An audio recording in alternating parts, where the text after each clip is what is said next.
जय भोलेनाथ दोस्तों, मेरे चैनल पे आप सभी का एक बार फिर से हार्दिक स्वागत है, अभिनंदन है।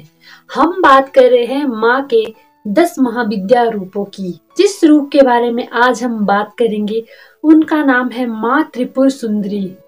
नाम से ही पता चल रहा है त्रिपुर सुंदरी, तीनों लोकों में जो सबसे ज्यादा सुंदर है वही माँ त्रिपुर सुंदरी है। ये तो हुआ इसका शाब्दिक अर्थ। तो अब हम जानने की कोशिश करेंगे कि त्रिपुर सुंदरी का गहरा अर्थ क्या है। 3 प्रमुख शक्तियां हैं, ब्रह्मा विष्णु महेश। 3 लोक है, धरती लोक, पाताल लोक और स्वर्ग लोक।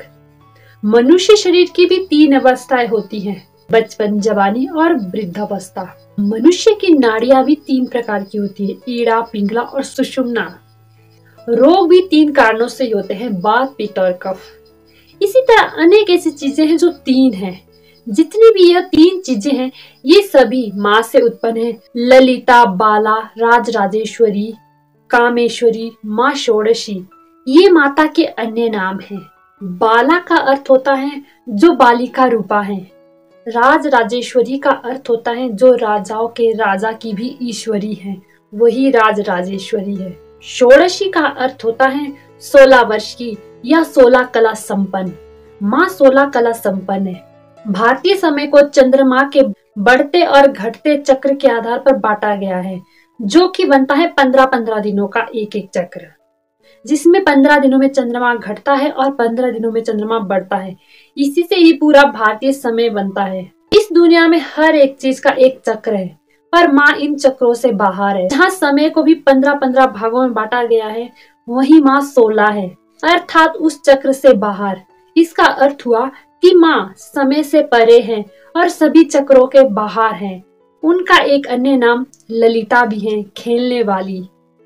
जब माँ इन चक्रों से बाहर है तो वह इस सृष्टि में उत्पन्न होती है सिर्फ लीला करने के लिए, खेलने के लिए। इस रूप में माँ की 4 भुजाएं हैं। इन भुजाओं में पाश, अंकुश, धनुष और बाण विराजमान है। माँ त्रिपुर सुंदरी के भी 3 रूप हैं, जिनके नाम है त्रिपुर बाला, त्रिपुर सुंदरी, त्रिपुर भैरवी। त्रिपुर बाला माँ का युवती रूप है। त्रिपुर सुंदरी माँ का सबसे सुंदर रूप है, जहाँ से ही सारी सुंदरता पैदा हुई है। और तीसरा रूप है माँ का त्रिपुर भैरवी।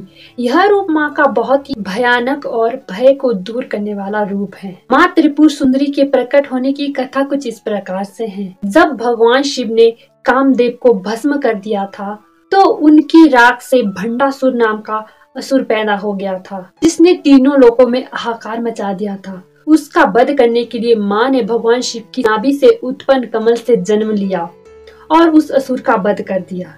यह कहानी भी प्रतीकात्मक है। एक असुर जिसका जन्म कामदेव की राख से हुआ है। इसका अर्थ है कि जब किसी भी चीज से देवत्व चला जाता है तो उसमें असुर तत्व आ जाता है। अगर मनुष्य जीवन से भी हम देवत्व निकाल दे तो हमारे जीवन में भी असुर तत्व ही बसता है। इसीलिए हमें अपने मन से और कर्मों से कभी भी देवत्व को नहीं त्यागना चाहिए। माँ का एक नाम कामेश्वरी भी है। कामेश्वर भगवान शिव का ही एक नाम है, पर जब वही भगवान शंकर आईने में अपनी प्रतिकृति देखते हैं तो उन्हें माता नजर आती है। यही प्रतिकृति माँ त्रिपुर सुंदरी है। इसका अर्थ हुआ कि भगवान शंकर और माँ त्रिपुर सुंदरी एक ही है। 16 कला संपन्न है माँ, और भगवान कृष्ण भी 16 कला संपन्न ही थे। इसीलिए भगवान कृष्ण और माता को भी एक ही रूप माना जाता है। रूप चाहे कोई भी हो, भगवान सिर्फ एक होता है। वो तो भक्तों की इच्छा और लीलाओं को करने के लिए अलग अलग रूपों में विभक्त हो जाते हैं। वास्तव में भगवान तो पूर्ण है, चाहे वो किसी भी रूप में हो। अगर मेरी वीडियो से आपको कुछ भी जानने को मिला हो तो वीडियो को लाइक, कमेंट और शेयर करना ना भूले और चैनल को सब्सक्राइब कर दे। धन्यवाद।